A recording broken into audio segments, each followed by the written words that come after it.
तो एपिसोड 149 की स्टार्टिंग में हम देखते हैं कि एलेक्स अपने सिंहासन पर बैठा हुआ होता है और फिर अचानक से उसके ऊपर एक काफी बड़ी स्वॉर्ड से अटैक होता है और इसको रोकने के लिए एलेक्स भी यहाँ पर अपना स्पेयर फेंक कर मारता है, जिससे कि वो उस अटैक को नलीफाई कर देता है। पर उस अटैक के इम्पैक्ट से जेसिका उस ट्रेजर से बाहर आ जाती है और साथ ही यहाँ पर एलेक्स जेसिका के पास आ जाता है और अपने उस सिंहासन को भी हटा देता है। और फिर यहाँ पर जेसिका एलेक्स से एक बार फिर से कहती है कि तुम इस लड़ाई से दूर जा सकते हो, तुम्हें लड़ने की कोई जरूरत नहीं है, मैं तुम्हारे लिए रास्ता बना देती हूँ। और फिर वो वहाँ पर एक पोर्टल भी बना देती है, पर यहाँ पर एलेक्स साफ मना कर देता है कि मैं इस लड़ाई को छोड़कर नहीं जाने वाला। और फिर यहाँ पर पीछे में वो सेलेस्टियन क्लैन का एल्डर एलेक्स को मारने के लिए भेज देता है अपने काफी सारे बंदों को। और यहाँ पर एलेक्स भी उन सभी लोगों से एक साथ ही भिड़ जाता है और वो वहाँ पर आसमान में फ्लाई करता हुआ एक काफी बड़ा उसको ट्रेजर को निकाल लेता है और उसके अंदर से काफी सारा वाटर निकल रहा होता है और उस वाटर के अंदर वो सभी डिसाइपल्स को कैद कर लेता है। पर तभी यहाँ पर वो सभी डिसाइपल एक साथ अपना पावर को कंबाइन करके और एलेक्स के ऊपर एक काफी तगड़ा अटैक करते हैं, जिससे कि एलेक्स यहाँ पर जमीन पर आ जाता है। और यहाँ पर वो लोग बिना रुके एक और अटैक कर देते हैं एलेक्स के ऊपर। पर तभी यहाँ पर एलेक्स उन लोग को हराने के लिए उनकी ताकत का इस्तेमाल करता है। वो उस तालिस्मान का इस्तेमाल करता है जो कि उस फैमिली वाले बंदे से उसको मिला था और फिर वो उससे उन लोगों के ऊपर अटैक करता है, जिससे कि वो सभी लोग वहां से भाग जाते हैं। जिसके बाद हम यहाँ पर देखते हैं कि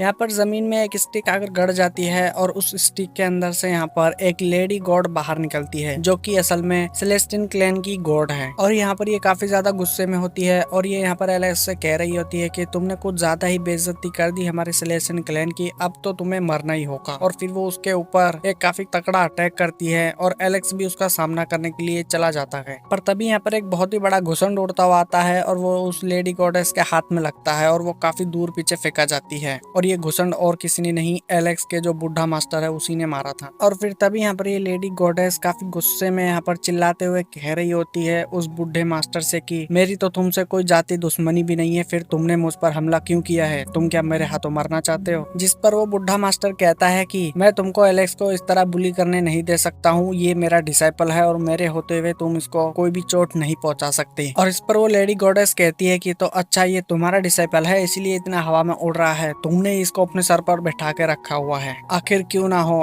तुम भी तो एक धोखेबाज हो। और इस पर वो बुढ़ा मास्टर गुस्सा होता हुआ कहता है कि क्या मुझे अब तुम लोगों से पूछकर डिसाइपल रखना होगा कि मुझे कौन सा डिसाइपल रखना है और कौन सा नहीं। और दूसरी बात ये कि धोखेबाज मैं नहीं तुम लोग हो। और हमें यहाँ पर एक फ्लैशबैक दिखाया जाता है जिसमें हम देखते हैं कि वो बुढ़ा मास्टर काफी जवान होता है और वो यहाँ पर सेलेस्टियन क्लैन के पास आया हुआ होता है हेल्प मांगने के लिए, क्योंकि उसका वो सुप्रीम डोजो के ऊपर कुछ लोगों ने हमला कर दिया है और उसको पूरी तरह से बर्बाद कर दिया है। और इसने यहाँ पर काफी समय तक इन लोगों से हेल्प मांगी है इसी तरह सर झुका के, पर ये लोग इसकी कोई हेल्प नहीं करते, उल्टा इसकी बेइज्जती करते हैं और वो कहते हैं कि तुम जैसा घटिया मास्टर हमने आज तक नहीं देखा, तुम अपने डिसाइपल्स को क्या ही सिखा पाओगे जब तुम अपने अकेडमी को ही नहीं बचा पाए। और इस बेइज्जती के ऊपर इस मास्टर को काफी ज्यादा गुस्सा आ जाता है और वो अपने डोजो अकेडमी में आकर और काफी गुस्से में कह रहा होता है कि मैं सेलेस्टियन क्लैन से बदला लेकर रहूंगा। और जिस वजह से इसको काफी ज्यादा गुस्सा आता है और इसके जो बाल है वो भी सफेद हो जाते हैं। और हम यहाँ पर फ्लैशबैक से बाहर आते हैं और ये बुढ़ा मास्टर काफी ज्यादा गुस्से में होता है और वो उस लेडी गॉडेस को काफी जोर से घूसा मारता है, जिससे वो काफी दूर पीछे फेंका जाती है। और ये देखकर तभी यहाँ पर एक और गॉड प्रकट हो जाता है जो कि सिंगो वाला गॉड है। और यहाँ पर एलेक्स इसको देखकर यहाँ पर सोच रहा होता है कि इस तरह के लोग भी गॉड बन जाते हैं। और यहाँ पर ये सिंग वाला गॉड उस बुढ़े मास्टर से कह रहा होता है कि तुम कुछ ज्यादा ही हवा में उड़ रहे हो, तुम्हारी इतनी सारी गलतियों के बावजूद मैं तुमको माफ कर दूंगा अगर तुम इस लड़के को हमारे हवाले कर दो। जिस पर वो बुढ़ा मास्टर उस गॉड से कहता है कि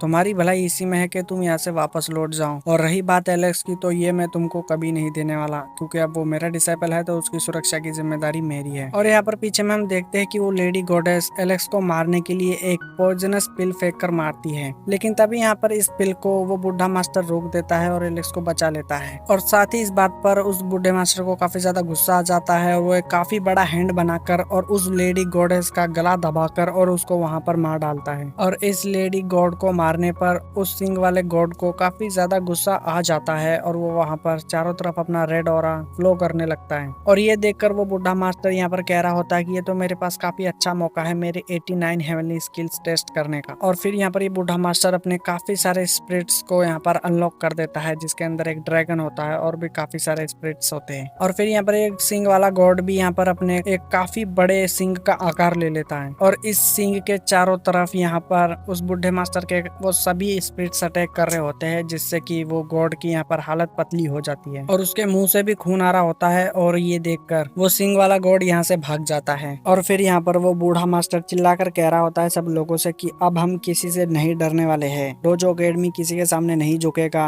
और सेलेस्टियल क्लैन के लीडर से भी जाकर कह दो कि अब हम उससे हार नहीं मानने वाले। जिसके बाद हम यहाँ पर थोड़ी देर बाद का सीन देखते हैं और हम देखते हैं कि एलेक्स और जेसिका आपस में बातें कर रहे होते हैं। और यहाँ पर एलेक्स जेसिका से कह रहा होता है कि तुम्हें उस सेलेस्टियल क्लैन में वापस जाने की जरूरत नहीं है, तुम चाहो तो यहाँ पर मेरे साथ रह सकती हो, मैं तुम्हारी सुरक्षा करूंगा हर किसी से, चाहे सेलेस्टियल क्लैन हो चाहे कोई भी। और इस पर जेसिका कहती है कि मुझे वापस जाना होगा क्योंकि मैं सेलेस्टियल क्लैन की एक मेंबर हूँ और अभी के टाइम पर सेलेस्टियल क्लैन के ऊपर काफी बड़ी प्रॉब्लम्स आ रखी है, तो मुझे वापस जाना होगा उनकी हेल्प करने के लिए। और वैसे भी उन 6 हीरोज में से मैं ही एक बची हूँ। और वो यहाँ पर एलेक्स को कहती है कि तुम यहीं पर रुकना, मेरा इंतजार करना, मैं वापस जरूर आऊंगी। और इतना कहने के साथ ही यहाँ पर वो चली जाती है। जिसके बाद हम यहाँ पर वो सेलेस्टियल क्लैन के लीडर को देखते हैं जो कि काफी ज्यादा गुस्सा हो रहा होता है और वो कहता है कि मेरे इतने सारे लोगों को उसने हरा दिया, आखिर क्या वो मुझसे भिड़ना चाहता है। जिस पर उसका साथी एक एल्डर कहता है कि नहीं, आप इतना गुस्सा मत कीजिए, वो आपके मुकाबले कुछ नहीं है। जिसके बाद हम यहाँ पर देखते हैं कि वो लीडर कह रहा होता है कि 3000 स्टेट वॉर स्टार्ट होने वाली है और उसमें काफी सारे डिसाइपल्स आने वाले हैं त्यानसेन एकेडमी में, और वहाँ पर हमें अपना दबदबा बनाने के लिए अपने डिसाइपल को ही जिताना होगा। और उस कंपटीशन के बाद मैं खुद जाकर एलेक्स की हड्डियां तोड़ूंगा। और इस बात के साथ ही एपिसोड यहाँ पर एंड हो जाता है। तो आई होप कि आपको आज का ये वीडियो पसंद आया होगा, और अगर पसंद आया है तो इस वीडियो को एक लाइक करके चैनल को भी सब्सक्राइब कर लेना ताकि आप इसके आगे का एपिसोड भी देख सको। तो मिलते हैं किसी और वीडियो में, तब तक के लिए बाय, थैंक्स फॉर वॉचिंग।